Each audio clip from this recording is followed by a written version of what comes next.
तो मैंने जब ये नोट देखा तो मुझे लगा कि शायद दोनों ही मामलों के अंदर सीबीआई की इंक्वायरी की सिफारिश की गई होगी। मैंने देखा कि कंज्यूमेबल्स के विषय में सीबीआई की इंक्वायरी नहीं दी गई। और कारण क्या है? कारण यह है कि जो कंज्यूमेबल्स अस्पतालों ने खरीदे थे वो केंद्र सरकार की जेम से खरीदे थे। केंद्र सरकार की वेबसाइट है जेम, गवर्नमेंट ई मार्केट, उस पे से वो सैंपल्स खरीदे गए थे। लिहाजा ऐसा लगा होगा कि इसकी जांच अगर कराएंगे तो उंगली केंद्र सरकार पे आएगी, इसलिए उस जांच को सीबीआई में नहीं भेजा गया, जिसका जवाब वही बता सकते हैं जिन्होंने इसको भेजा। अगर इस मामले के अंदर कोई धांधली हुई है, नकली दवाइयां आई हैं, भ्रष्टाचार हुआ है, तो सरकार, जो केंद्र सरकार जिसके पास पावर है इन अधिकारियों के ऊपर कार्यवाही करने की, वो अब तक कार्यवाही क्यों नहीं कर रहे हैं? किस चीज का इंतजार कर रहे हैं? भाई आपको पता चल गया भ्रष्टाचार है, आपको पता चल गया सैंपल फेल हो गए हैं, आपको पता चल गया ये अधिकारी जिम्मेदार है, इसकी ये जवाबदेही है, तो उसके ऊपर कार्रवाई क्यों नहीं की जा रही है?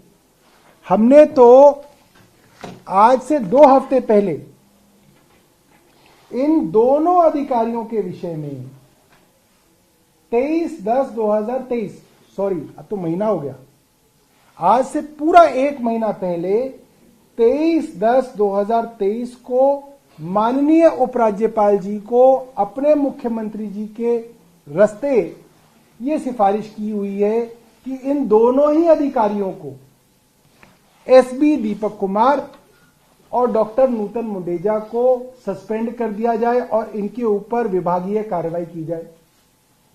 अब तक इनके ऊपर कार्रवाई क्यों नहीं की गई? जब खुद विभाग के मंत्री ने सिफारिश कर रखी है कि इन अधिकारियों के ऊपर कार्रवाई की जाए, इनको सस्पेंड किया जाए, तो केंद्र सरकार इसके ऊपर क्यों बैठी हुई है? आज मैं दोबारा से विभाग के मंत्री होने के नाते सिफारिश कर रहा हूं। आप कह रहे हैं भ्रष्टाचार हुआ, आप कह रहे हैं कि दवाइयां गड़बड़ थी, ये अधिकारी उसके जिम्मेदार हैं, आप कार्रवाई क्यों नहीं कर रहे? कार्रवाई कीजिए। कार्रवाई करने की ताकत तो आपके पास ही है, आप इंतजार किस चीज का कर रहे हैं? दूसरी बात, आज की तारीख में मैंने आपको बताया अफसर को आप डायरेक्शंस दे सकते हैं, वो माने ना माने उसकी मर्जी है। मैंने मौखिक और लिखित एक नहीं दर्जनों डायरेक्शंस इन अधिकारियों को दी हैं। इन दवाइयों के ऑडिट के विषय में स्पेसिफिक मैंने आपको दिखाया, 21 मार्च 2023 में मैंने डायरेक्शन दी है, और वो डायरेक्शन पूरी नहीं हुई, उसका रिमाइंडर दोबारा से मैंने उनको लिखित में जुलाई में दिया कि भैया इसका क्या हुआ, एक्शन टेकन रिपोर्ट दो, उसका भी कोई जवाब नहीं आया। तो अधिकारियों की जवाबदेही तो केंद्र सरकार ने खत्म की है। केंद्र सरकार ने अधिकारियों की जवाबदेही खत्म कर दी है। They are not accountable to the elected government of Delhi, they are not accountable to me, they are not accountable to the minister. मंत्री के प्रति उनकी जवाबदेही ही नहीं है। थैंक यू केंद्र सरकार। तो आप हमसे क्या पूछ रहे हैं? उनसे पूछिए, और उनसे पूछिए जिनके प्रति उनकी जवाबदेही है।